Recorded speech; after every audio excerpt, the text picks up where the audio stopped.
So here we are. I got the chicken coop roof fixed and I got it cleaned out. It was pretty soaked in there from the rain. I got a wheelbarrow of stuff. This was just wood shavings and then they poop on it, and I'm gonna throw it in the compost pile. Here's the compost. That's the stuff I'm gonna use this year. I might use that later in the year after I toss it a little bit. I got 2 more things here. And so I'm gonna put it right here so it'll be there.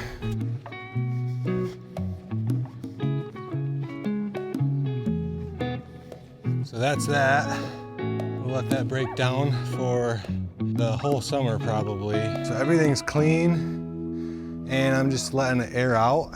And we have these little, same thing with the egg box. Thing got soaked. So all the stuff that was in there was really heavy, and even the wheel kind of bent a little bit. So hopefully that comes back, bounces back, and we can limp it along another year before I have to buy new wheels. But these things kind of fit in there. I might leave them out and let that dry out. They got pretty wet. What do you think, Marigold? I'm sorry. Let's see if we can get Marigold to come over. She's usually very pretty. Oh yeah, here she comes. Come on, Marigold.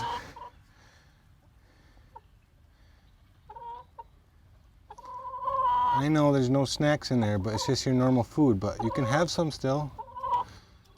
You don't want any?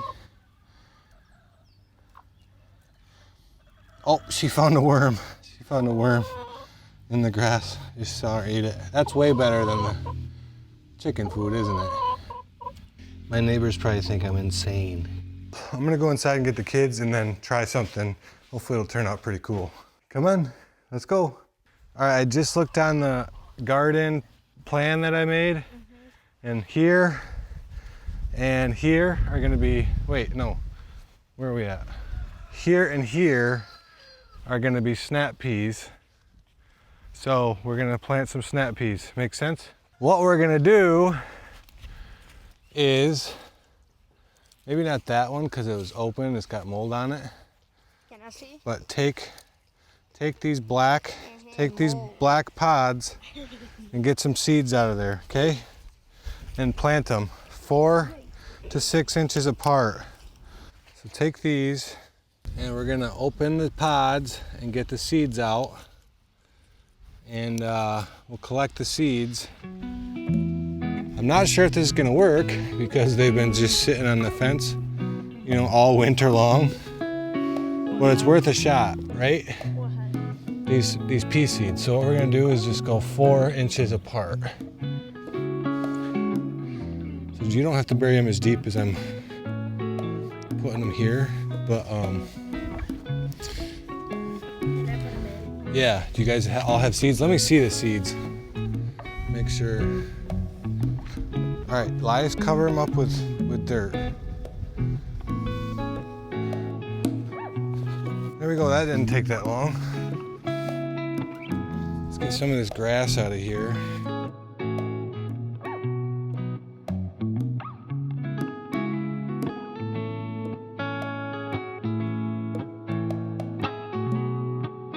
Okay, let's do 3, oopsies. 4, 5, 6.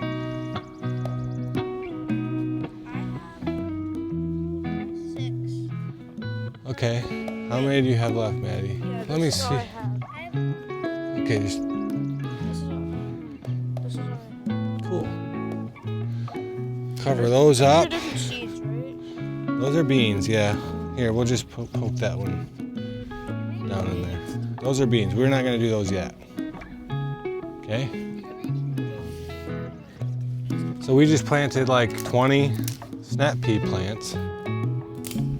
That's pretty cool, huh? Yeah. I have 50 going inside in the plug trays, and if these don't work, we'll just put those in here. You know what I'm saying? Yeah. All right, that's it. Nice and easy. Thanks for helping.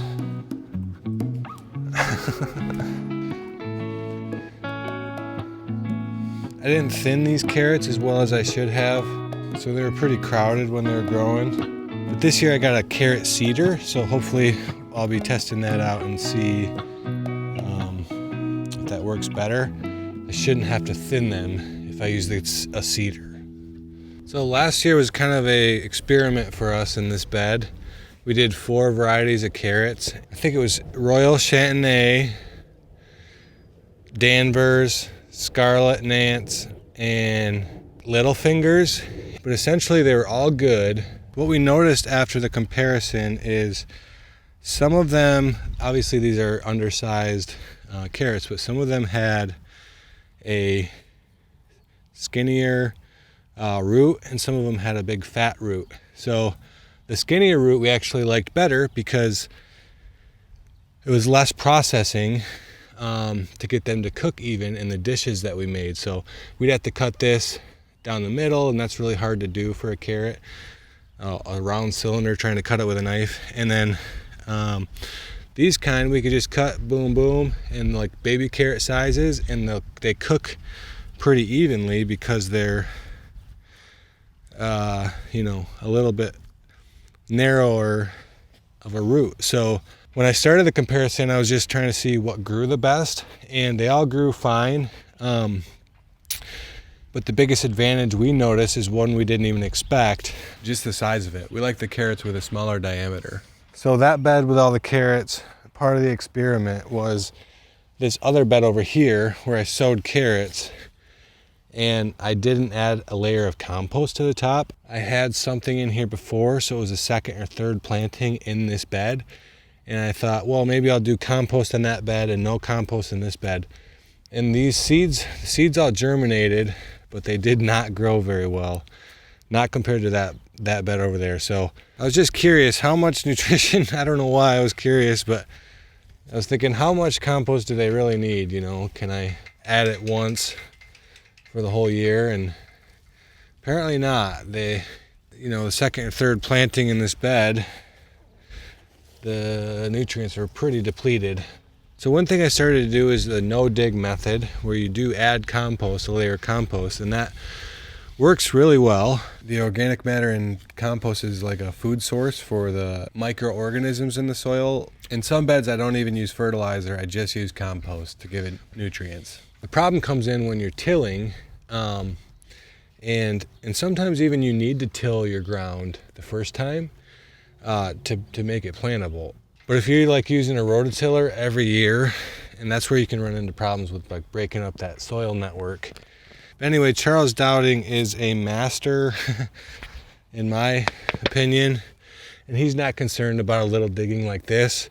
He's not even concerned about soil compaction from walking on it. He'll walk on his beds. Obviously it's not a good thing to do, like walk on your garden beds as a path, but like he says it's okay to step into your garden bed and harvest, or step into your garden bed and leave a footprint to plant a seed. And there's just a bunch of worms living in there. Worms are good.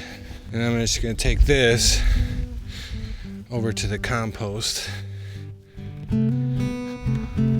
So there we have it, the first sowing, snap peas, about 20 plants in the garden, first direct seeding. I got a couple beds ready to go for carrots next week. We got a couple more beds to get ready.